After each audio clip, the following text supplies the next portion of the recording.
Kumusta ka mo? Hi, it's Victoria. I want to discuss something today that doesn't necessarily relate to makeup therapy, but is for my peace of mind, and I think it's very relevant during this whole pandemic. It's one of the few things that made us sane during the lockdown. I want to talk about our local film industry. I'm no film expert nor a film critic. I am, however, a film enthusiast. I have no background whatsoever in this industry, but what I know is my preference in the types of films that I watch. First is lack of support. The movie industry in the Philippines stretches far beyond Metro Manila. We have amazing writers and directors from the South that lack support and recognition. Ginusuportahan talang ang mga local films if they have this form of Hollywood recognition. I'm pretty sure that's our colonial mentality in full display. Isn't it ironic how we Filipinos want to be recognized at the global stage, but we can't even recognize and support our amazing local films? I've seen titles from Visayas and Mindanao which entered international film festivals, but have we ever heard of them? No. Because our showbiz and media only represent shitty movies that are patok sa masa. International awards are not good enough for the headlines. It's too deep or too intellectual for the Filipino masses to understand. Next is our misplaced Filipino pride if our kababayans make it on the global stage. We celebrate wins, maskin hindi man gid dapat i-celebrate. Imagine we were so proud of Joseph Schooling's 2016 Olympic victory because his yaya was a Filipina. I think that's a far stretch.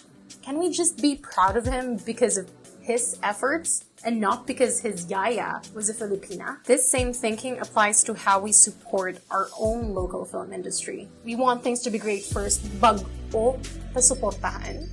We want to make it well internationally first, bago ta suportahan.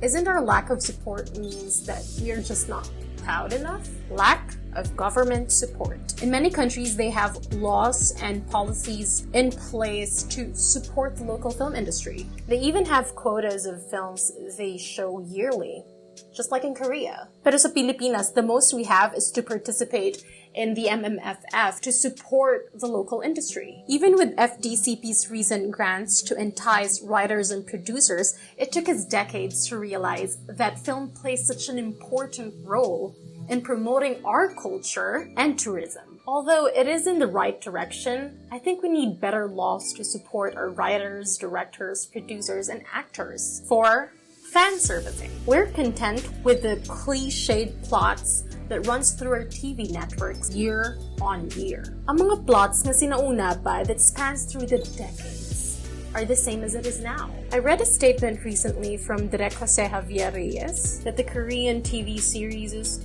are way ahead of us. While we're stuck with babies getting exchanged in hospitals, a farm boy gets in love with a rich lady, a kasambahay who falls in love with her employer, yung matalik na kaibigan na sinulot yung asawa niya. ABS, GMA. To those producers, do you really think you're fan servicing?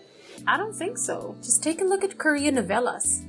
Take a hint why Filipinos love them. They end up on Pinoy's Netflix top 10 almost all the time. Are we so stuck with Vic Soto's Enteng Kabisote that we can't do better? Astadri na lang kita ya? There's nothing wrong with supporting comedy. The problem is the type of comedy we put out there is basura. This isn't fan service. It's a disservice. 5. Lazy writing. Patay na si Jesus proved them all wrong. That we can provide fresh plots, represent our local languages, and our Bisaya actors and actresses. On that note, now it's on Netflix. So watch it, guys. Support local. We don't need deep pockets to turn something into gold. We have so many great Filipino writers that will never see the light of day. And that's just too sad. It's never enough to just notice these movies. We need to celebrate and support. Let's start watching them. Support this industry. Support Philippine-made. Maybe this is the reason why some actors and actresses end up doing vlogs. They can't really trash talk their producers for writing such bad scripts. But what they can do is produce content that makes them happy. I also believe that we need to set our standards first. To set that bar higher. May na-produce na kita nga film or series nga tanan nga Pilipino will be proud of. This is actually not a rhetorical question, so if you do know any, please comment down below. There was this saying that no one will accomplish your dreams for you, and I believe that this is true for this industry. Let's not wait for other countries to recognize us before we recognize our own. And maybe we'll give our writers, producers, and directors a chance at making better quality films that will get us that recognition. And even if they don't, as long as we support our own, that should be enough. I think in order to help our film industry, we need to start supporting the right directors, writers, and producers. And in turn, they can challenge themselves to go back to the drawing board and scrap all the cliched plots that have been used 1,000,000 times over.